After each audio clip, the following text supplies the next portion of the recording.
Hi everyone, welcome back to my class.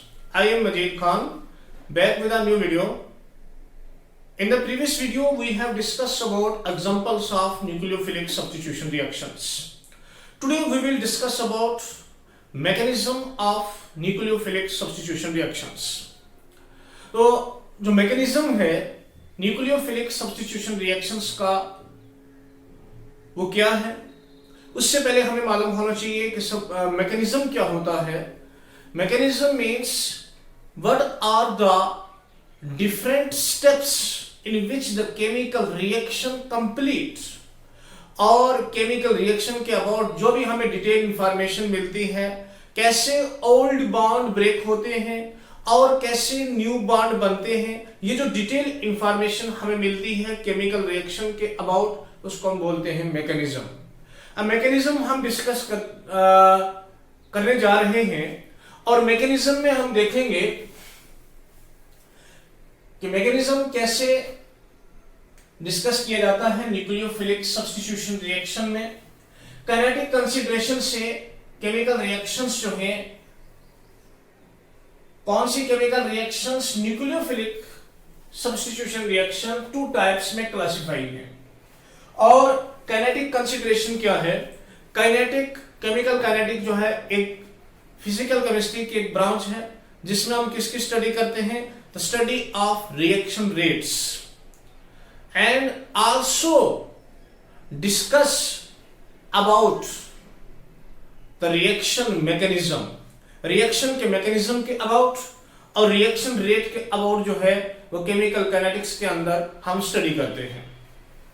तो kinetic consideration के according ये nucleophilic substitution reactions हैं, to types में क्लासिफाई हैं, जिसमें हमारे पास फर्स्ट वन है बाइमॉलिक्यूलर न्यूक्लियोफिलिक सब्स्टिट्यूशन रिएक्शंस.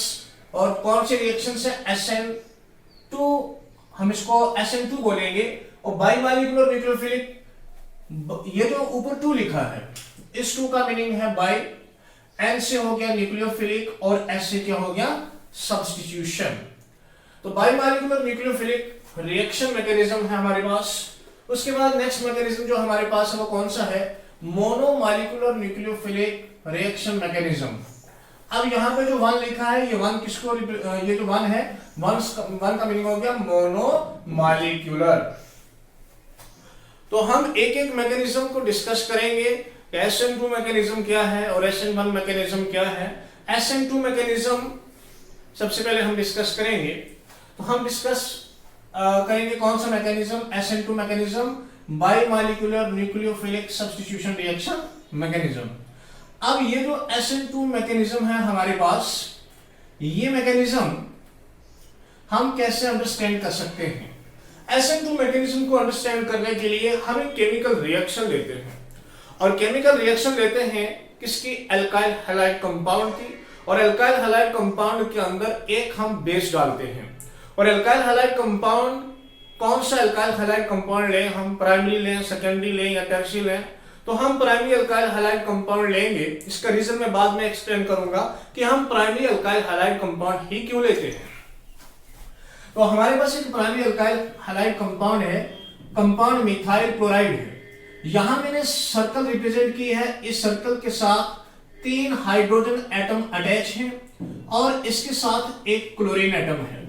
ये जो सर्कल है, ये सर्कल रिप्रेजेंट करती है किसको? कार्बन एटम को. और ये न्यू मेन प्रोजेक्शन फार्मूला के अकॉर्डिंग रिप्रेजेंटेशन दी गई है. न्यू मेन प्रोजेक्शन फार्मूला के अकॉर्डिंग रिप्रेजेंटेशन दी गई है, जिससे यहां पे क्या करते हैं, ये जो सर्कल है, ये सर्कल किसको शो करती है? सर्कल शो करती है कार्बन एटम को. हमारे पास ये वाला कंपाउंड जो है वो कौन सा है? इस कंपाउंड का नाम है मिथाइल क्लोराइड. इस कंपाउंड का नाम है. हम इसके अंदर एक बेस डाल देते हैं और OH- किसको रिप्रेजेंट कर रहा है? बेस को. अब यहां पे केमिकल रिएक्शन होगी. ये मिथाइल क्लोराइड कंपाउंड है, ये हमारे पास बेस है, और ये बेस न्यूक्लियोफाइल एक्ट कर रहा है. न्यूक्लियोफाइल है ये. अब हम जैसे केमिकल रिएक्शन होगी, this chlorine atom is more electronegative as compare to carbon atom. Therefore, this chlorine atom attract the shared pair of electron towards itself. अपनी तरफ अट्रैक्ट करेगा और ये न्यूक्लियोफाइल अटैक करेगा, जाके किस पे अटैक करेगा, कार्बन एटम पे अटैक करेगा। यहां पे क्लोरीन पे नेगेटिव चार्ज, यहां पे कौन सा चार्ज होगा, पॉजिटिव चार्ज आ जाएगा। और यहां से न्यूक्लियोफाइल ने बैक साइड से अटैक किया। अब यहां पे क्वेश्चन ये अराइज हो सकता है कि ये जो न्यूक्लियोफाइल है ये फ्रंट से भी अटैक कर सकता था, लेकिन फ्रंट से अटैक नहीं कर पाएगा। उसका रीजन ये है कि इधर क्लोरो ग्रुप लगा है, और क्लोरो ग्रुप अगर लगा है तो इधर OH माइनस है। अब ये भी नेगेटिवली चार्ज है, ये भी नेगेटिवली चार्ज, और नेगेटिव चार्ज में क्या हो जाएगी, रिपल्शन हो जाएगी। तो रिपल्शन होगी, जिससे रिपल्सिव इंटरेक्शन की अवॉइडिंग से जो न्यूक्लियोफाइल है बैक साइड से अटैक करता है। अब उसके बाद क्या होगा, हमारे पास एक स्टेट बनेगी जिस स्टेट को बोलते हैं ट्रांजिशन स्टेट। यहां पे एक स्टेट बनेगी जिस स्टेट को हम बोलते हैं ट्रांजिशन स्टेट, और यहां पे हमारे पास 3 जो है हाइड्रोजन एटम है, 3 हाइड्रोजन एटम है, 3 हाइड्रोजन एटम है। और इधर हमारे पास क्या है, ये न्यूक्लियोफाइल लगा है।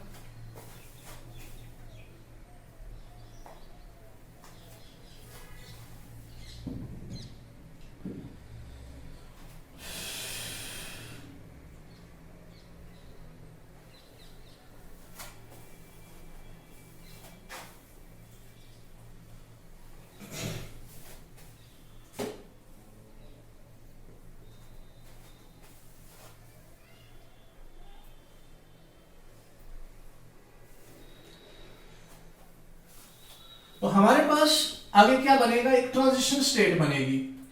अब यहां पे क्या हमारे पास कार्बन एटम है, कार्बन एटम के साथ 3 हाइड्रोजन एटम है, इस तरीके से लगा दिए।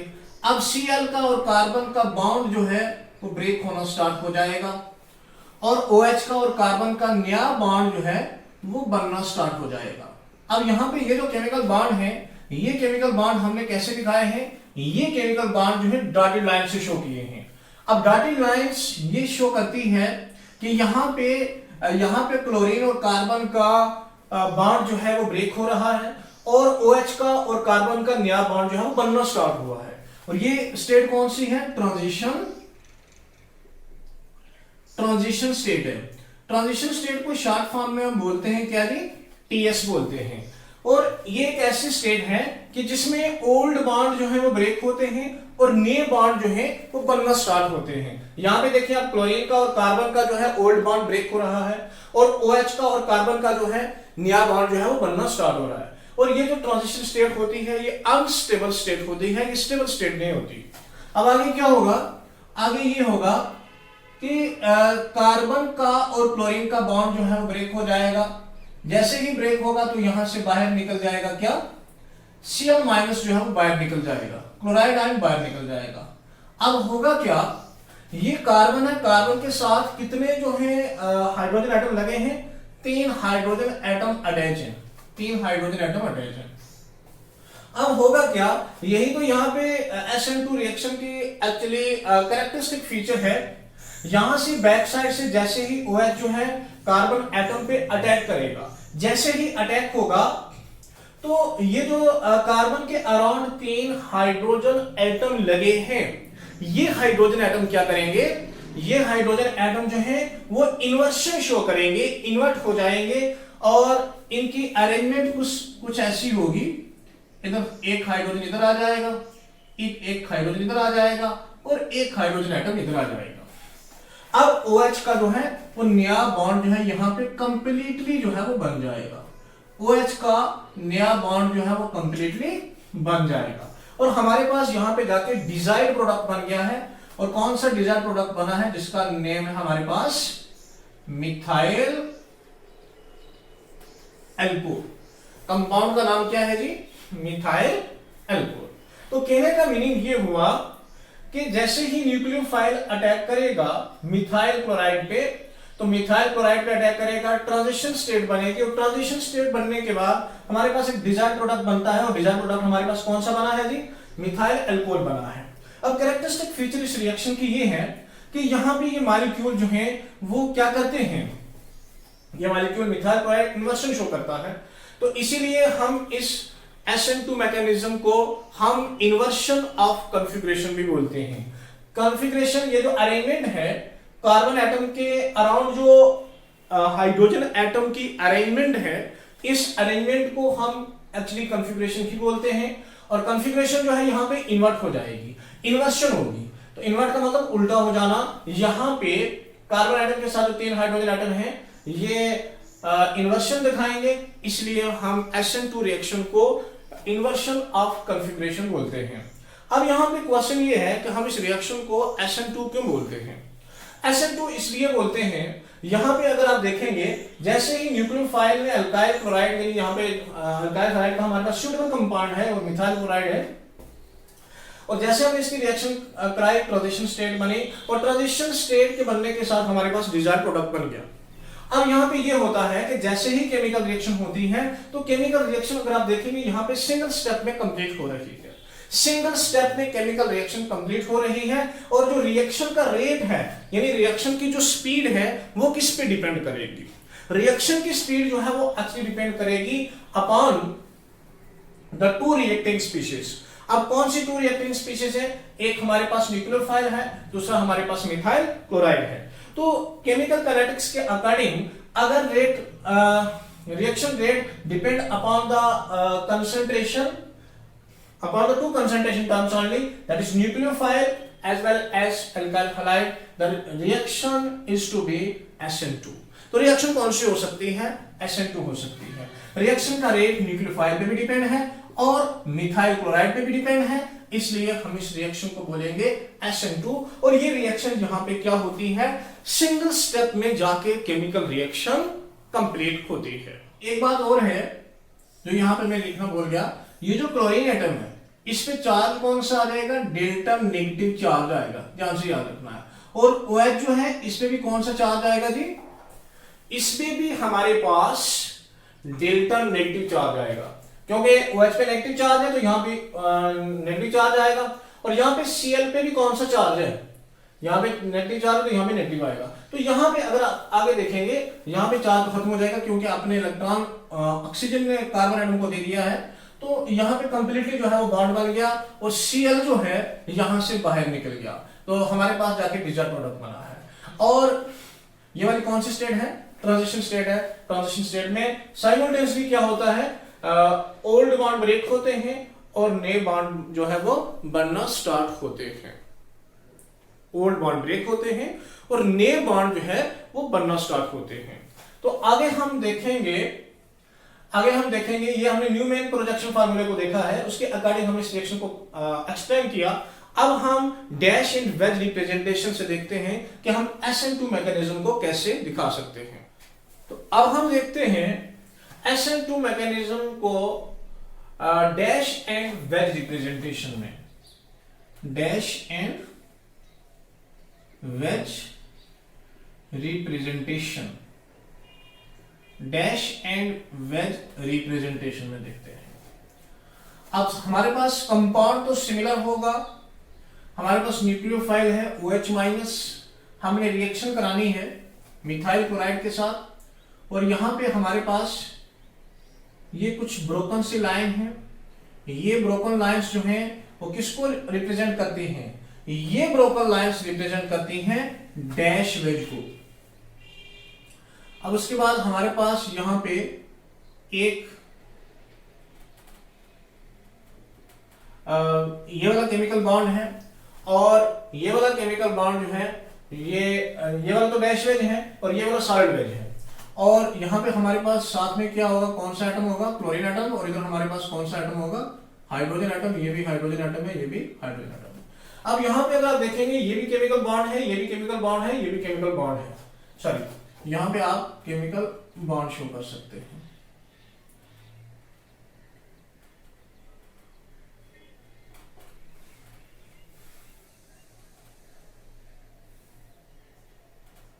केमिकल बॉन्ड आप शो कर सकते हैं। तो यहां पे अगर आप देखेंगे ये जो केमिकल बॉन्ड है ये वाला जो है ये डैश वेज को रिप्रेजेंट कर रहा है, ये वाला कौन सा रिप्रेजेंट कर रहा है, सॉलिड वेज को।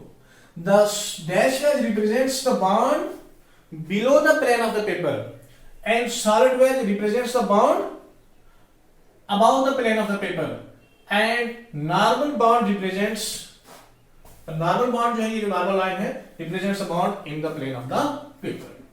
अब यहाँ पे क्या होगा, इसी तरीके से न्यूक्लियोफाइल जो यहाँ पे अटैक करेगा और कौन सी स्टेट बनेगी जी, ट्रांजिशन स्टेट बनेगी।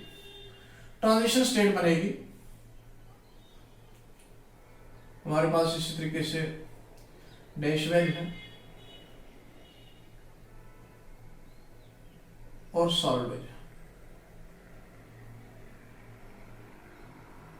और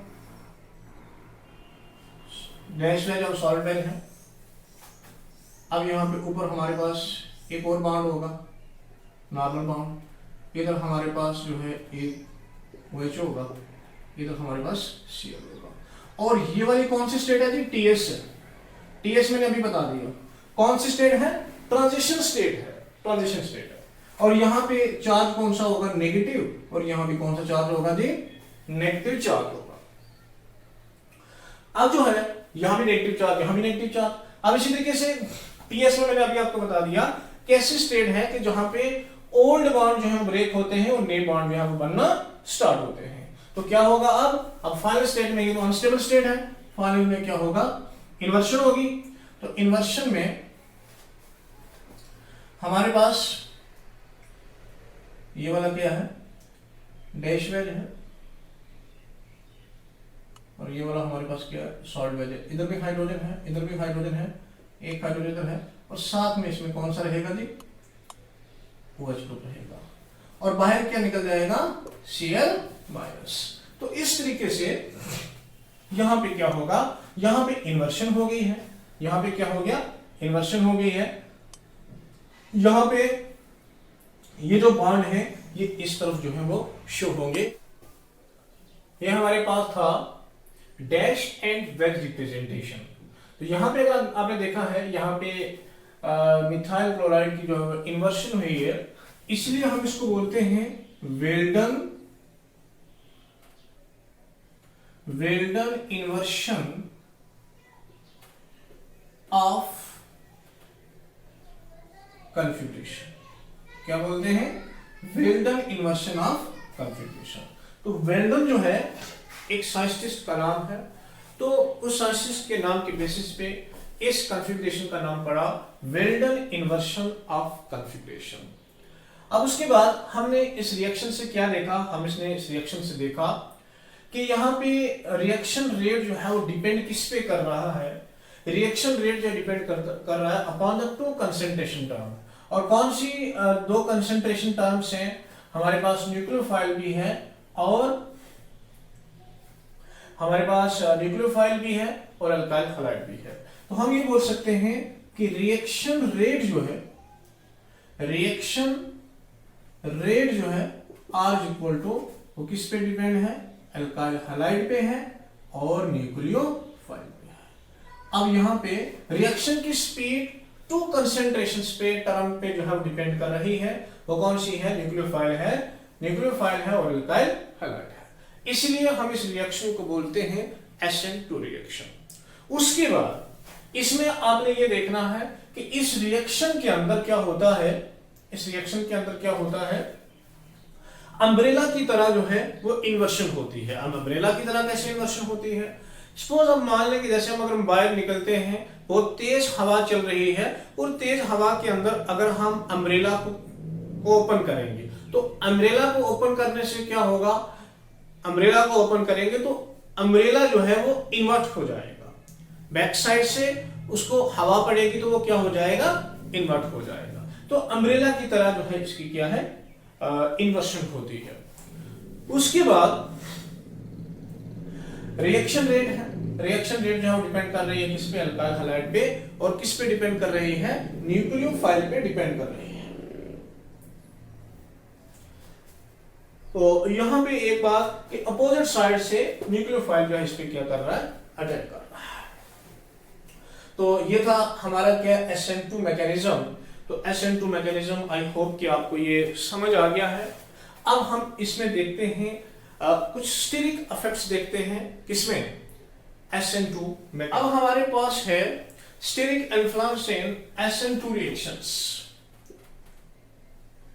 steric influence in SN2 reactions। अब स्टेरिक इन्फ्लुएंस को हम कैसे अंडरस्टैंड कर सकते हैं, यहां पे देखें हमारे पास प्राइमरी अल्काइल हैलाइड है, ये है आपका डैश वेज और ये है आपका सॉलिड वेज। इधर कौन सा एटम है, क्लोरीन, तो इधर कौन सा एटम है, हाइड्रोजन। अब यहाँ पे हमारे पास क्या है, न्यूक्लियोफाइल है, इधर भी हाइड्रोजन है, इधर भी क्या है, हाइड्रोजन। अब यहाँ पे अगर आप देखेंगे ये प्राइमरी अल्काइल हैलाइड है, तो प्राइमरी अल्काइल हैलाइड जो है यहाँ पे कार्बन के अराउंड जो है वो क्लोरीन नहीं है, इतनी क्लोरीन नहीं है, 3 हाइड्रोजन एटम है, तो यहाँ पे न्यूक्लियोफाइल जो आसानी से क्या कर लेगा, अटैक कर लेगा। लेकिन अगर हमारे पास क्या है, ये तो प्राइमरी है, तो मिथाइल क्लोराइड है, मिथाइल क्लोराइड।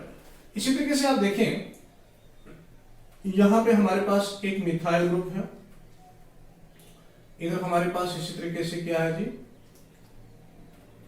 डैश वेज है और क्या है, सॉलिड वेज है। इधर कौन सा एटम है, क्लोरीन एटम है इधर हमारे पास। और इसके साथ यहाँ पे अगर आप देखें तो कितने हाइड्रोजन एटम है इसके साथ, 3 हाइड्रोजन एटम है। अब यहाँ पे भी हाइड्रोजन एटम है, यहाँ पे भी हाइड्रोजन एटम है। अब यहाँ पे हमारे पास क्या है, न्यूक्लियोफाइल। अब न्यूक्लियोफाइल यहाँ पे भी तो अटैक करेगा, लेकिन यहाँ पे आपने ध्यान से देखना, अटैक तो करेगा, लेकिन यहाँ पे आपने देखा है कि कार्बन एटम के अराउंड कितने हाइड्रोजन एटम हैं, 3 हाइड्रोजन एटम हैं। यहाँ कार्बन एटम के अराउंड अगर आप देखेंगे एक मिथाइल ग्रुप लगा है, यहाँ पे एक बल्कि ग्रुप लग गया, बल्कि मींस लार्ज ग्रुप लग गया। और लार्ज ग्रुप लगने से क्या होगा, यहाँ पे जब लार्ज ग्रुप लगेगा तो मिथाइल ग्रुप में और OH में जो है, OH नेगेटिव में रिपल्शन होना शुरू हो जाएगी, क्योंकि ग्रुप जितनी क्लोरीन ज्यादा होगी तो OH माइनस जो है आसानी से अटैक नहीं कर पाएगा, क्लोरीन होगा आगे तो अटैक नहीं कर पाएगा, जिससे रिएक्शन जो है इतनी फास्ट नहीं होगी। ये आपके पास क्या है, इथाइल क्लोराइड, ये भी आपका प्राइमरी है और ये भी आपका क्या है, प्राइमरी है। इसी तरीके से आप देखें Cl, ये आपका डैश वेज है, यहाँ पे कार्बन है, इसके साथ कितने हाइड्रोजन एटम है, 3 हाइड्रोजन एटम है। ये आपका सॉलिड वेज है, इसके साथ सिर्फ हाइड्रोजन एटम है, यहाँ भी इसके साथ कितने हाइड्रोजन एटम है, 3 हाइड्रोजन एटम है, सॉरी, तो यहाँ पे है जी कौन सा atom, chlorine atom.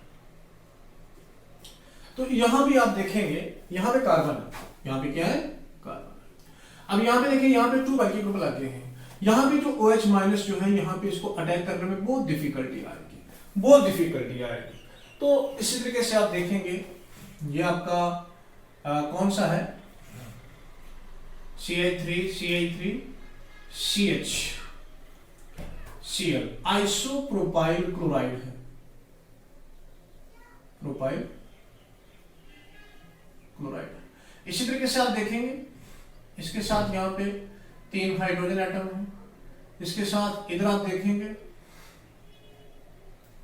CH H और H, इधर आप देखेंगे तो इसके साथ इधर कितने हैं, 3 ग्रुप लगे, 3 हाइड्रोजन एटम लगे हैं सारे।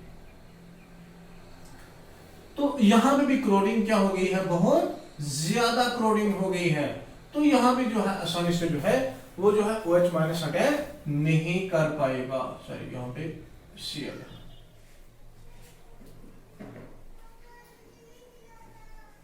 आसानी से अटैक नहीं कर पाएगा। और यहां पे क्या हो गई है, बहुत ज्यादा क्लोरीन हो गई है। तो यहां पे ये आपका कौन सा कंपाउंड है, टेरिशरी ब्यूटाइल क्लोराइड। ये आपका प्राइमरी कंपाउंड था, ये आपका सेकेंडरी है और ये आपका क्या है, टर्शियरी है। तो यहां पे आपको क्लियर हो जाना चाहिए कि प्राइमरी अल्काइल हैलाइड जो है SN2 रिएक्शन में क्यों होती है और सेकेंडरी कंपाउंड या टर्शियरी कंपाउंड हम क्यों नहीं लेते। यहाँ पे आप प्राइमरी कंपाउंड में देखेंगे, प्राइमरी कंपाउंड में क्लोरीन बहुत कम है, यहाँ पे इजी रिएक्शन होती है। यहाँ पे इथाइल क्लोराइड में अगर आप देखेंगे तो इसमें भी इतनी इजी रिएक्शन नहीं होगी, यहाँ भी नहीं होगी, यहाँ भी नहीं होगी। तो सेकेंडरी और टर्शियरी कंपाउंड के अंदर जो है बहुत कम जो है वो SN2 रिएक्शंस होगी। तो यहाँ पे ऑर्डर जो है वो रिएक्टिविटी का क्या होगा, कम होगा, decreasing the order of reactivity, decreasing the order of reactivity. तो रिएक्टिविटी का ऑर्डर जो है वो क्या होता है, रिएक्टिविटी का ऑर्डर जो है वो क्या होता है, डिक्रीज होता है। तो ये स्टेरिक इन्फ्लुएंस था किसमें, SN2 रिएक्शन में। तो हम ये बोल सकते हैं कि प्राइमरी कंपाउंड सबसे ज्यादा रिएक्टिव होंगे SN2 रिएक्शन में, उससे कम होंगे सेकेंडरी, और उससे कम कौन से होंगे जी, टर्शियरी होंगे। तो आई होप कि आपको स्टेरिक इन्फ्लुएंस भी जो है वो क्या है, SN2 रिएक्शन के अंदर समझ आ गया। तो ये हमारे पास था कौन सा मैकेनिज्म, SN2 मैकेनिज्म। तो SN2 मैकेनिज्म जो है हमने आज कंप्लीट कर लिया है। नेक्स्ट क्लास के अंदर हम SN1 मैकेनिज्म जो है वो उसको एक्सप्लेन करेंगे। तो आई होप कि आपको ये समझ आ गया होगा। तो अगर किसी को